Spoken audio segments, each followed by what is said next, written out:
Hey, what's going on, guys? We got a special guest here today. We have Bob Tapscott. He's global. He's lived in so many different countries. He's been CIO of major different banks, and he right now he's really focused on the future. He's wrote incredible book called The Trivergence, where we're going to talk about AI, blockchain, Internet of Things, and we're going to discuss how we can position ourselves to really excel in this future. So, Bob, we're so grateful to have you here.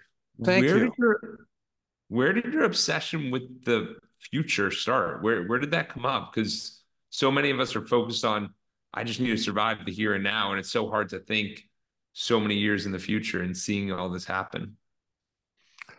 Well, gee, I guess it would go back to university is that I got myself a part-time job teaching computer science to evaluate, test, and help beginning programmers learn to program. And so I was just enthralled with computers and what you could do with them and the potential they had. So as it turned out, I ended up in the industry, and a big part of developing any computer system is not just what the needs of today are, but what the potential needs are of tomorrow and what technology can do in terms of meeting those needs. And as the Ab- potential of what computers will do in the future constantly increases, I'm more fascinated about what the potential impacts of these changes will be. Definitely, definitely. And what year was this that you were focusing on being a grad professor or helping out in? Oh, I wasn't a professor. I was just someone who sat in the lab and helped people with programmers. This goes back to the early 1970s.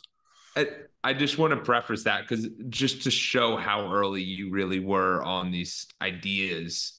Because even in the 2000, yeah, so continue on. Well, no, if you want to look at it in a broader perspective, it was quite funny at the time is that I worked in the back office, the computer department of a corner store chain that had over 500 stores. Oh, wow. And and um, I was able to automate the inventory process there from 3 months down to 45 seconds.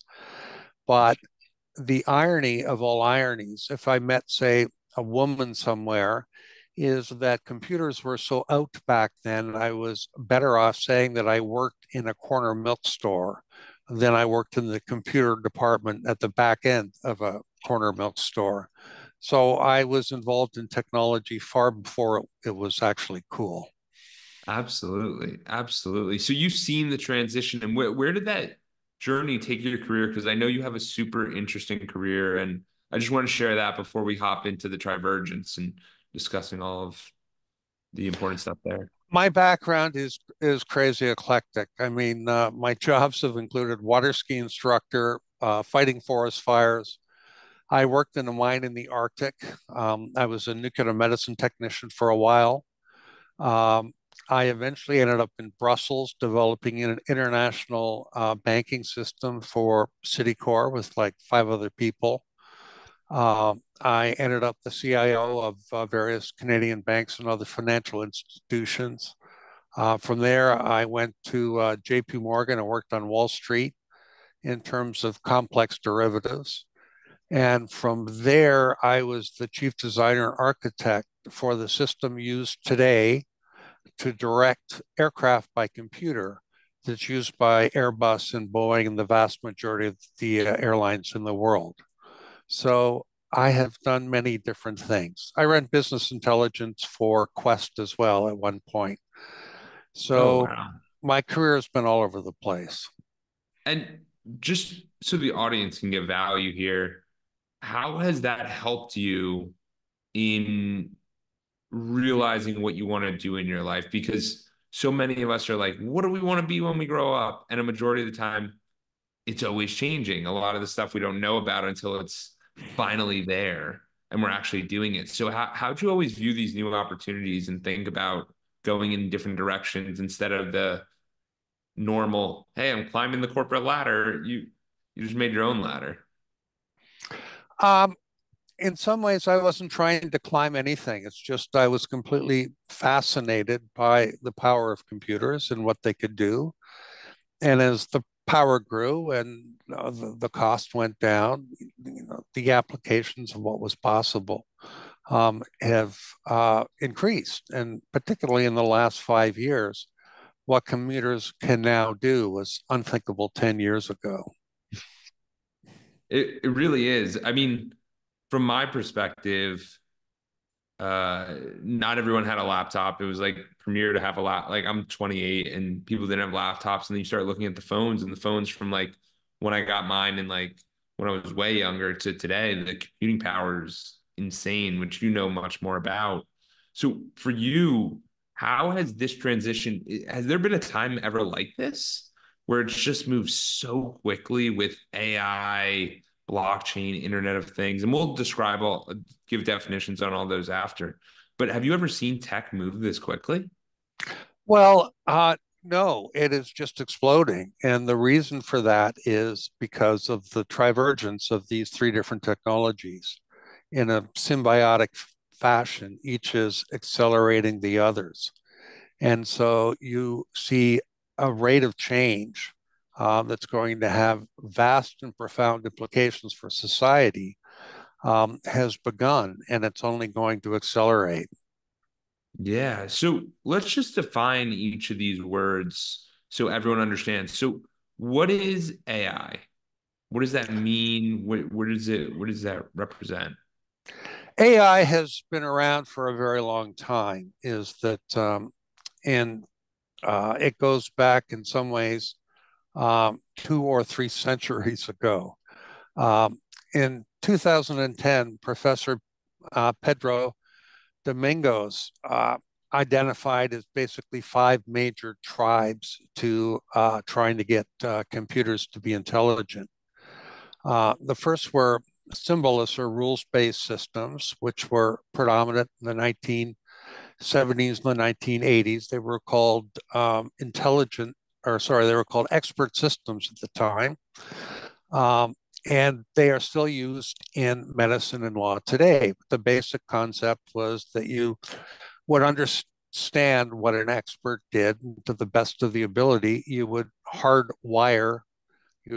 code a computer in such a way that it could emulate and demonstrate much of the expertise of the actual expert.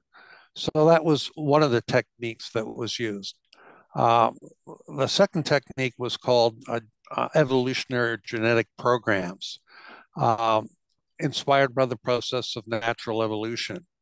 So what you would do is you develop a system that could create models, and then depending on how successful the models were, that the programmatic models that survived were the ones that would generate even smarter models to potentially survive.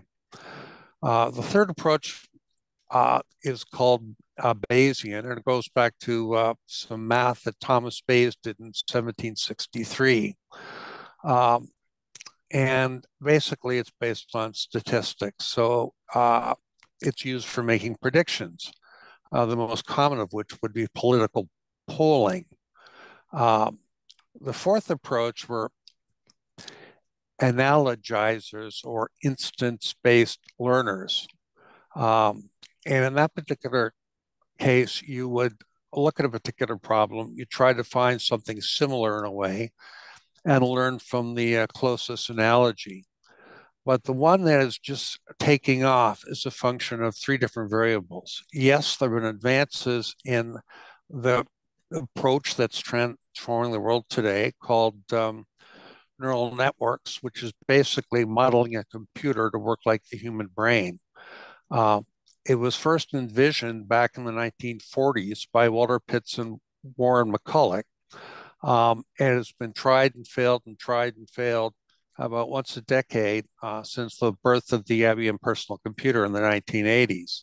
Oh, But wow. um, thanks to Joshua Benjo, uh, Jan LeCun, and Jeff Hinton, which are three different professors at three different universities, um, neural networks have got smarter by going back and forward in terms of updating themselves to think more intelligently.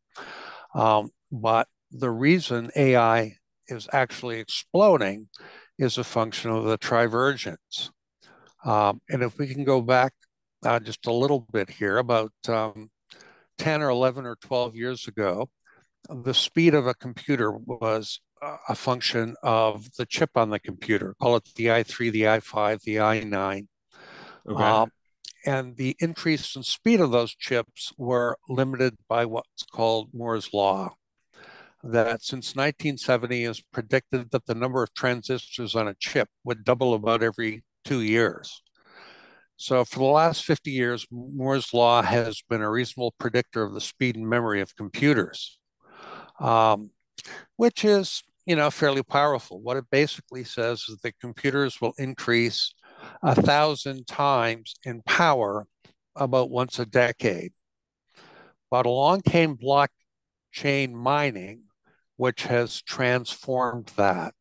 Um, for mining, be it Bitcoin, Ether originally, and other cryptocurrencies, it turns out that small, very tight, i.e., faster chips were much better at solving the particular problem. And what the problem is basically you have to, in crypto, find what's called a nonce uh, to a process by trying trillions, if not quadrillions, of possibilities. And as it turns out, to mine for crypto, you're much better off cost effectively to have tens of thousands or hundreds of thousands of parallel, very simple chips looking for that particular number than it is to have one high-end chip like the i9 going through them, say 20 at a time. So Oh, in the early days of the pandemic, with demand for business computing down and demand for crypto mining gear up, exploding, a whole new computing architecture emerged that was cost effective, that allowed throughput for massive parallels in mining. So as a result of that, is that if you can do the task in parallel, is that Moore's law, which says 1,000-time increase in speed per decade, it's now become 1,000,000 times increase in speed in the last decade. So as it oh, turns wow. so as it turns out, is that NVIDIA, which was a company that had massive parallelism in terms of very simple chips, was originally for graphics. It morphed and was funded heavily for crypto mining, dramatically increasing the power of computer systems that could attack a task in parallel. And as it turns out, neural networks is a task that's perfect for massive parallelism. So suddenly in the last decade, Moore's law has become irrelevant, and that the speed of computers in the last 10 years, thanks to blockchain, has simply exploded. Now, the thing about artificial intelligence with neural networks is unlike other approaches to AI, they are not coded. They're techniques that are based on data. And the more intelligent data they have, the more intelligent the system will be.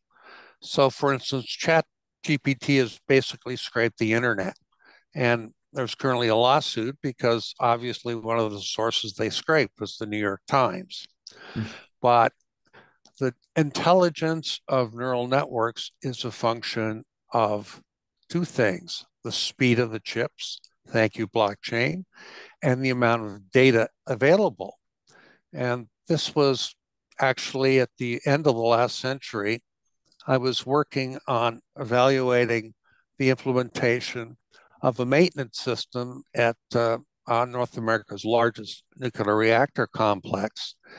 And at the time, they were installing tens of thousands of chips to monitor everything in terms of, temperature, vibration, and a whole bunch of other factors, uh, so that they could glean any insights potentially into better maintaining the reactor. You take a reactor down for a day or 2 days or 3 days unnecessarily, it costs you millions and millions of dollars.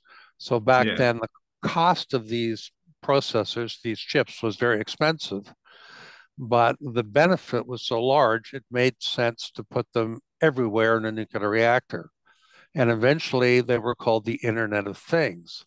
So now, today, everything is connected to the internet, and the Yeah. Internet of Things is driving an incredible amount of data. Is that we've got chips in people's bodies, we have chips in every conceivable imaging and monitoring and evaluating device in medicine. And so, based on all of that data from the Internet of Things, thank you to the speed increases from blockchain and the breakthroughs in terms of what's called back propagation in terms of artificial intelligence, is suddenly the power of AI has gone up many, many, many orders of magnitude in the last 10 years. So the transformation is going to be very profound. It's going to be very quick. It's going to be widely misunderstood. So I thought it made sense to write a book trying to explain what it is, where it came from, and how this all fits together and what the potential implications are to the world and to society. Yeah. Wow. Well, first off, I'm just glad you're here explaining it because as you explained it, it really started to make sense about how there's basically different types of AI. And then essentially the blockchain allows us to speed up. And if it wasn't possible by the Internet of Things, like being placed on there, then none of this would be possible, which is super fascinating. Because a lot of us are just seeing ChatGPT, OpenAI, like we're just seeing the AIs pop up and we don't understand why it's all occurring. So, do you think the blockchain is gonna is it only crypto related or it just increases everything in regard to the internet speed? Well, mining for cryptocurrency has dramatically increased the speed. And obviously, now today, NVIDIA, which is, um, okay, for the gold rush of Yeah. crypto, NVIDIA were the shovel manufacturer. Okay, And got if you. you read any books about the gold rushes, is that a very few people got lucky in terms of finding an actual vein, but the real money was made in terms of supplying the miners with the Yes. equipment as opposed to mining yourself. And so NVIDIA, which was a company that, 10 years ago, was very close um, in market cap to Intel, Yeah. has suddenly in the last 6 or 7 years now has 10 times the market cap of Intel. Oh wow. So they're the shovel company. Yeah. So they're a big winner in this. And yes, there will be definite further advances in terms of massive parallelism, driven by NVIDIA and many other companies that are aspiring to compete with NVIDIA. Um, but is that the funding now is for AI chips, not so much in terms of mining. But in some Gotcha. ways, Bitcoin is a fascinating architecture. There's some pros and cons to it. One of the pros is that anything that's stored in it is immutable. It can never be changed. And one of the cons of it, of course, is that everything stored in it is immutable. It can't be changed. And if I can put that into perspective, I don't know how many times, I shouldn't confess this, but on a Friday night after a few beers, my beeper would go off and I'd go into the computers at Citicorp and put Humpty Dumpty back together again because something had gone wrong in the computer system, and there was some bad data in the database.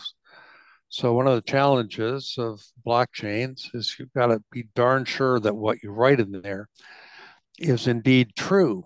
But once you have done that, it's immutable. Um, it can't be corrupted. It can't be modified, and it can be distributed.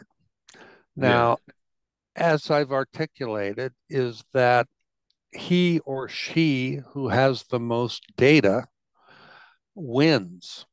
And so, in the history of computers, is that there is a trend towards centralization. Is that WordPerfect was better than Word, and Lotus was better than Excel.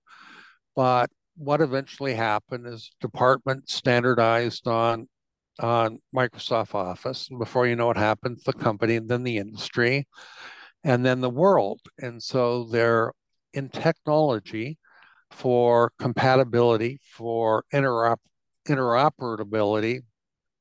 I'm not quite sure I got that right, but there's a tendency to centralize. And in terms of AI, that tendency is even magnified. So in some ways, distributed blockchains have the potential um, through Web3 of taking control of our data back from these central conglomerates back to us, and has the potential of one day of creating some form of semi-decentralized artificial intelligence where we could get value from the data we create as opposed to Facebook or Google or whomever else. Oh, So um, working with AI and a blockchain in the future, driven by data produced by the IoT, there's the possibility that the massive kind of centralization we've seen historically in technology does not necessarily have to apply to the next wave. oh, wow. So instead of the centralization, it's the decentralization of the internet and of all these different areas. So is this occurring globally? Because obviously the internet's accessible globally, but it sounds It's like it's certain companies are it trying to control components of it. How do you even think of that?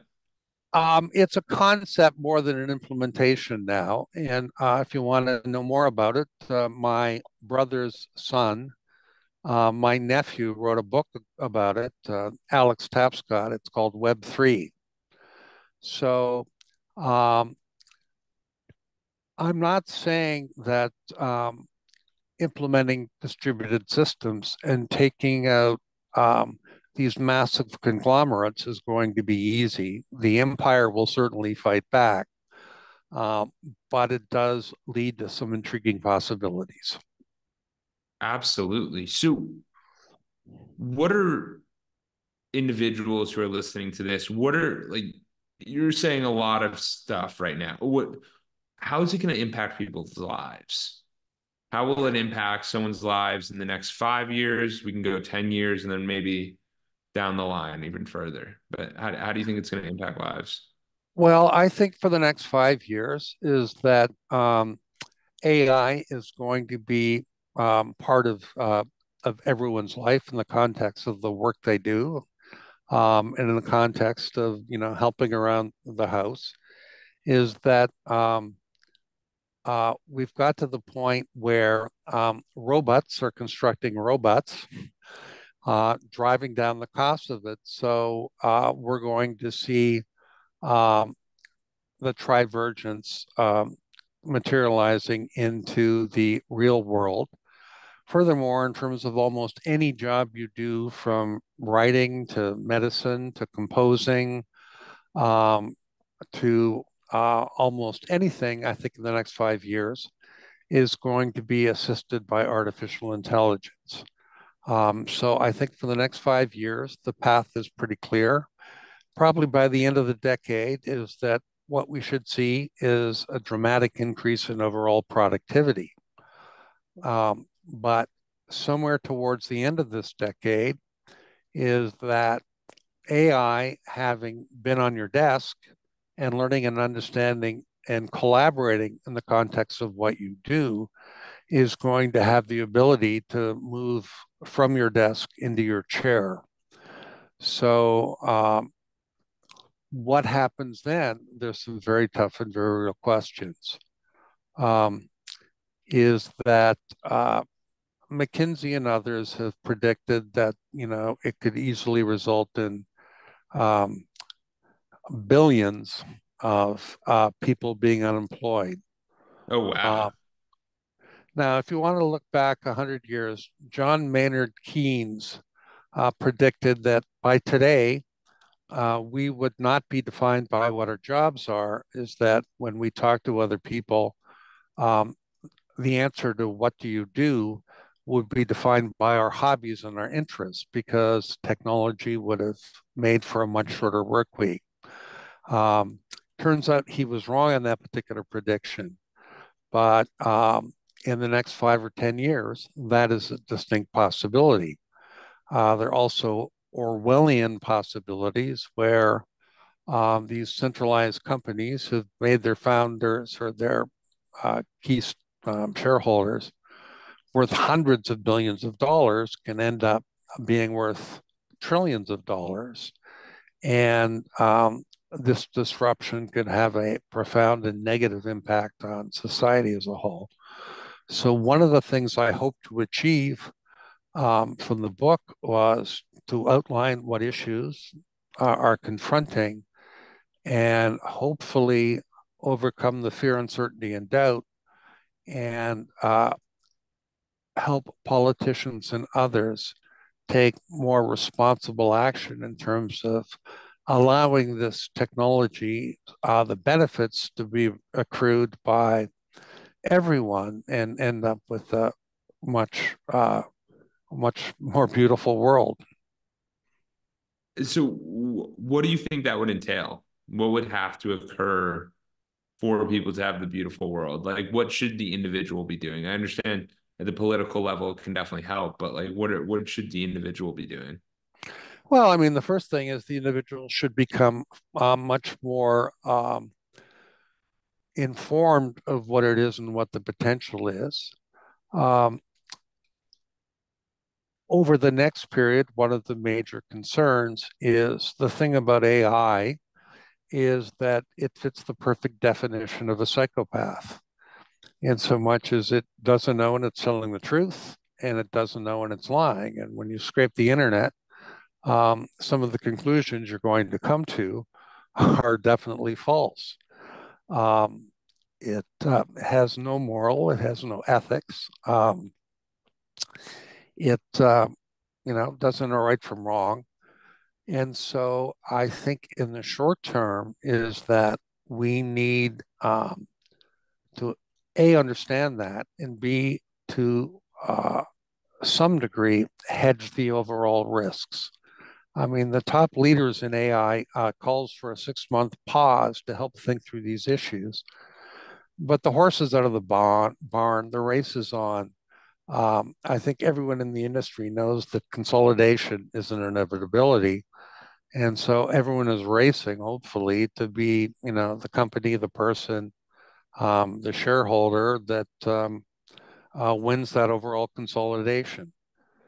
Yeah, So, it's uh, it's crazy how fast it's happening because with Facebook, it took many, many years, and Google took many, many years to the point where they actually were mixed with politics, where they're like, you can't do this, the data's bad here, this is happening. And with it happening with like OpenAI is only like a year old or a few years old since it came out. yeah, And they're already dealing with these types of things. It's very, very fast.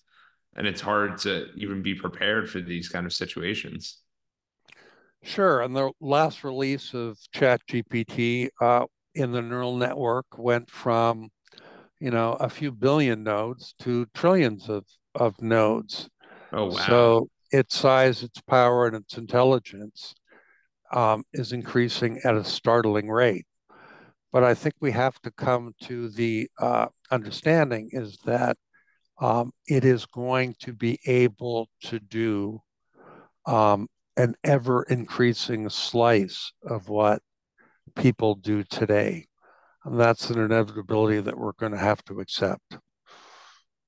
So what would You know, people do? Yeah, I mean it's tough because like a lot of these jobs can be completely replaced, like you were mentioning. So what's the direction for people? Obviously become more informed, obviously learn, but like where do well, they go? as an individual, is that if you educate yourself in terms of AI and how to use it and how to deploy it,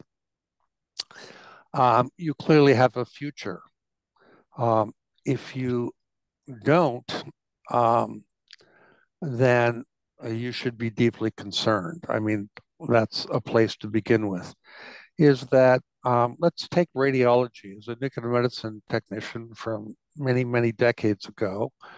Um, is that reading, say, an MRI that can image tens of thousands of slices of, say, your brain, um, is almost as good as a radiologist who's top notch with 20 years of experience. For the simple reason is that it can compare it with the reading of, 100,000 previous MRIs, soon to be millions of previous MRIs, and what it turned out actually to be the case. Um, and the other thing it can do is that an MRI might give you thousands and thousands of virtual slices of the brain, and an MRI can quickly look at every slice, while a human being will never have the time to do that.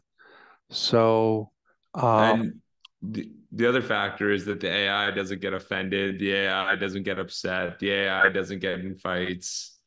We're human. correct. There's so many human ideas where like if the person's having a bad day or someone close to them dies, then obviously they're not going to look at as many data points as they even thought they would.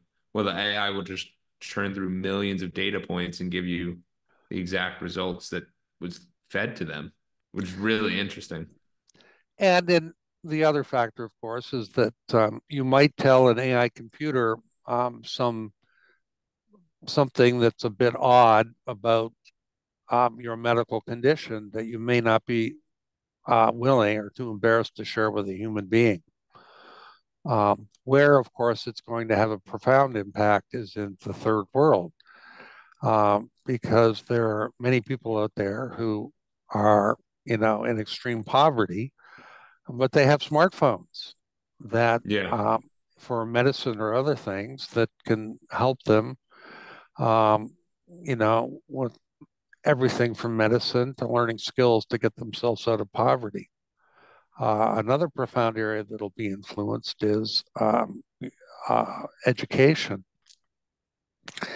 is the idea of spending, I don't know, 5 years to become a geologist and then go out and practice geology for the rest of your life. Makes little or no sense, because education is going to have to go through a profound change from learning a skill for life, to learning a bit of the skill and then learning how to learn for life as you move forward working with artificial intelligence in terms of doing whatever the task at hand may be.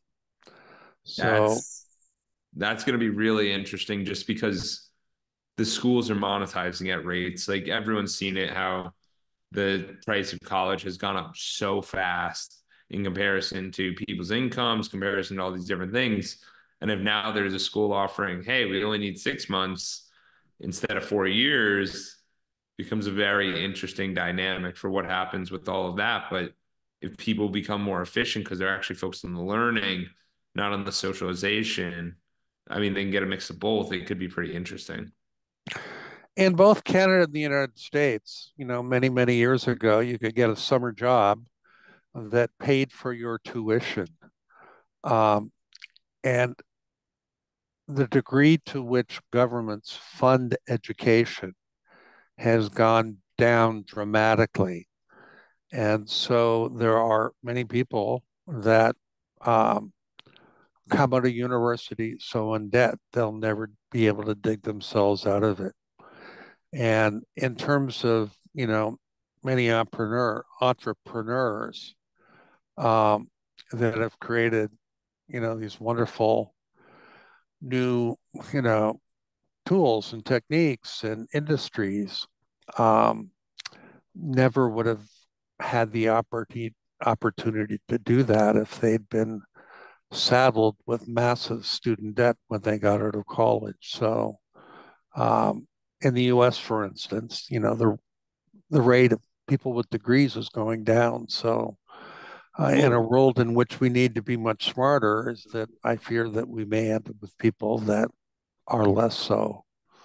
yeah, I mean, it's a really fascinating one because the other thing about student loans is that that debt isn't forgivable if you go through bankruptcy. Like it stays with you, and it just becomes a scary place where the barrier to entry is just so high, and it really shouldn't be for what people are getting and what they're getting. Like it just doesn't make a whole bunch of sense for the No, I college. mean, America used to be the number one country in the world for social mobility. Um, but if take a look in the internet, it's now like 30th in the world in terms of social mobility. And, you know, given the role of the US in the world, given the role of the US stabilizing the world, that may not be a good thing. Yeah, absolutely. And so, what do you think is obviously you've lived in many different countries, you've had a major global experience. What do you see happening with a lot of these countries utilizing the AI? Maybe some people are going to hold back on it until they fully understand it. Like, is government going to have a factor on this? How do you think about that? Um, the impact of AI in every country will be quite profound. I think in the third world, it may be even more profound um, because suddenly um, being trained and being educated, having a constant companion in terms of helping you understand and learn math, as opposed just to a textbook that someone reads and misunderstands, I think is going to dramatically increase education in the third world. And I think that it has the potential to lift many people out of poverty. So it's going to have So, a very profound and good influence there. Yes. so you said that people should become familiar with AI, understand that. If you were to really make it like the simplest first step, like what website is that going to? Where is that going? Like, what are those action steps?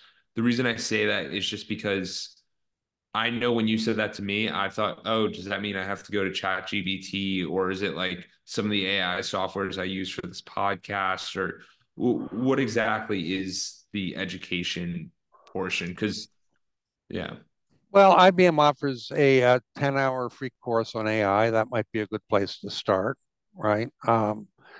Is that um,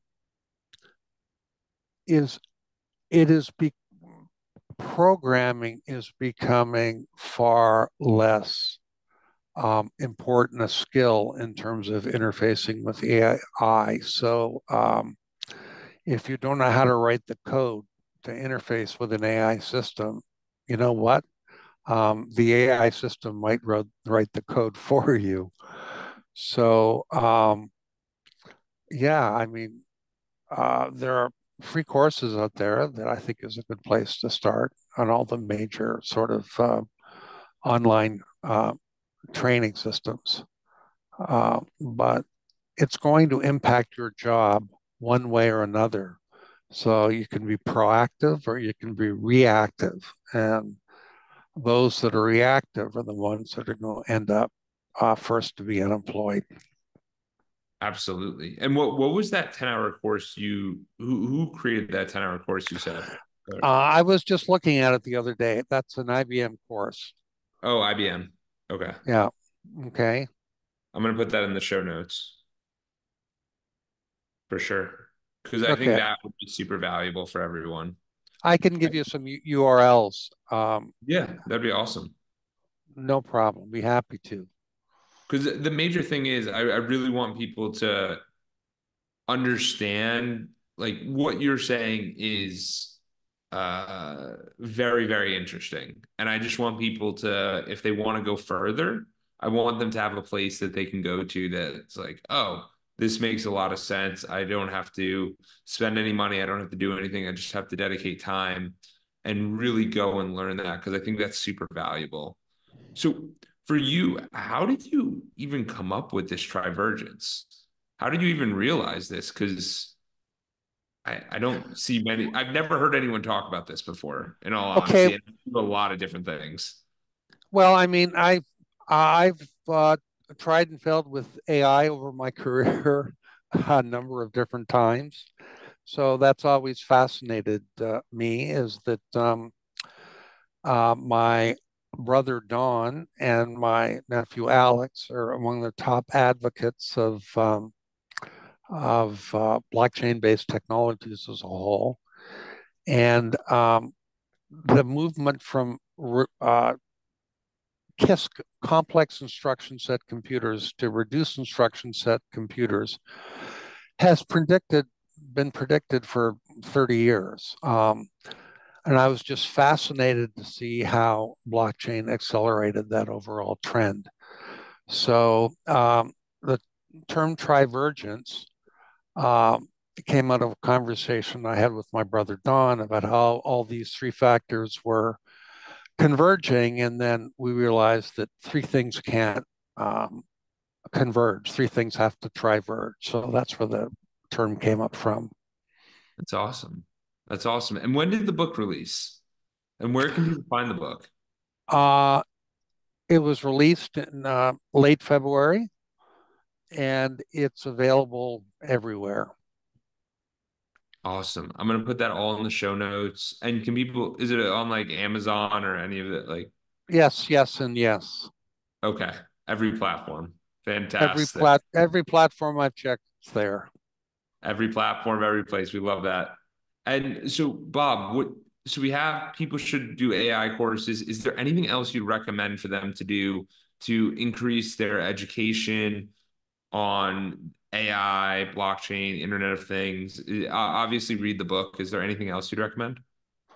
Well, I mean, once you read the book, I think you'll have a much better framework in terms of understanding uh, what may happen and what should happen.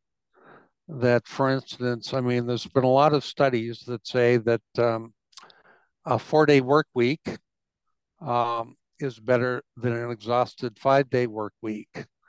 And so hopefully, we can move in a direction where everyone benefits from the massive potential of AI. And w why do you think a 4-day work week's better? Well, I mean, just personally better, right? I mean, everybody's now got a 70-hour work week. Is that hopefully, as technology advances, that Keynes ultimately may be right, and we may end up with much more time on our hands to enjoy our Enjoy. lives as opposed to work for others.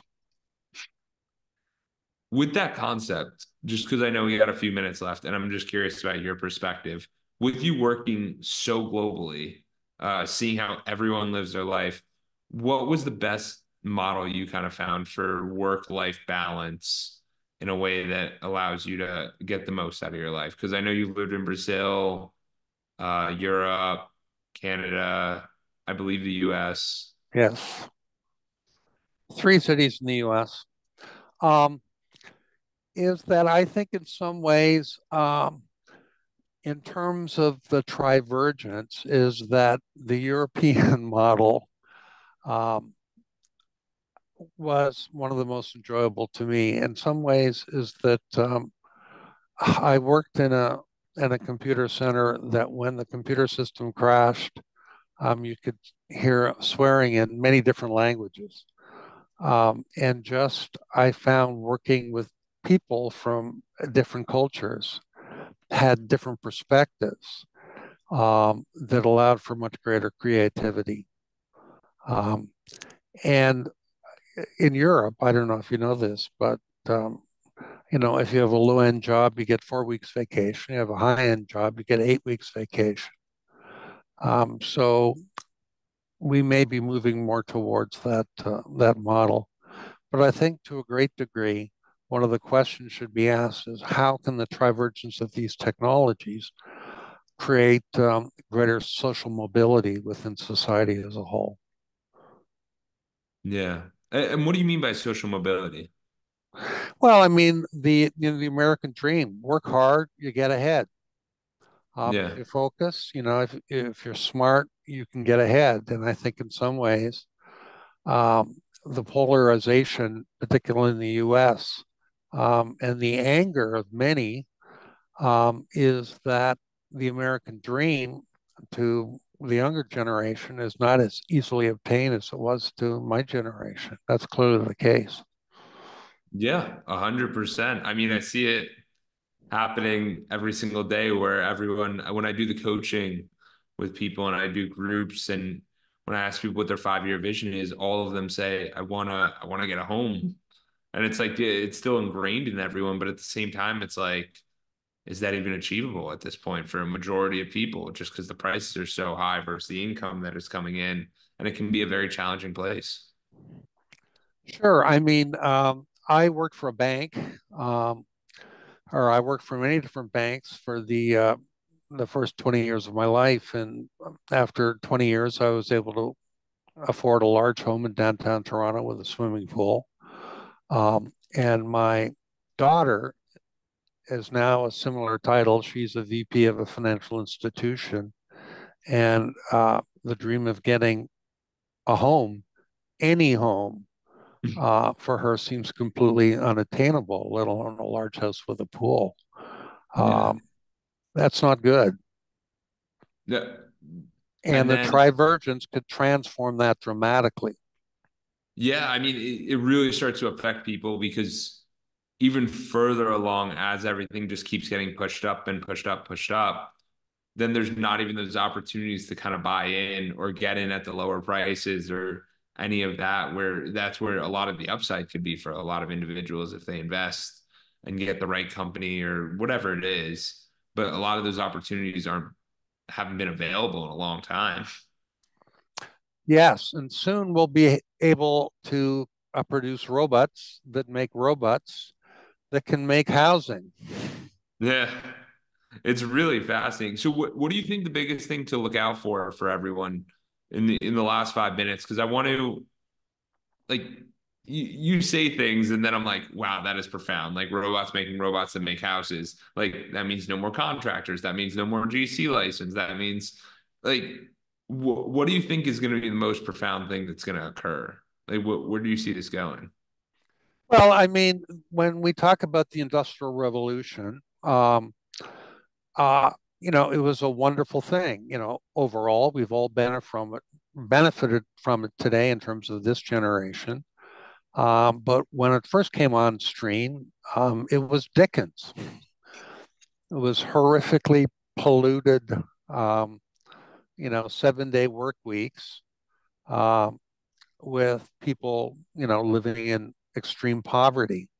So the potential for negative disruption is large. And I Yeah. think people have to start thinking about this very quickly and understanding the issues very quickly. And through the democratic process, guiding society in such a way that we don't live through that period where AI is a highly negative and destructive force. Yeah. It's No, I just, it's massive potential. That's it. Okay. It's massive potential for good, it's massive potential for evil. And I think people have to be conscious of the issues and through the democratic process to drive society in such a way that um, it can benefit all. Absolutely. Bob, I want to thank you for taking the time to explain all of this and take the time to write the book. And where can people find you and reach you if they want to learn more? Well, my email is bob@tapscott.com. And my site is tapscottadvisors.com. Absolutely. I will put all of that in the show notes.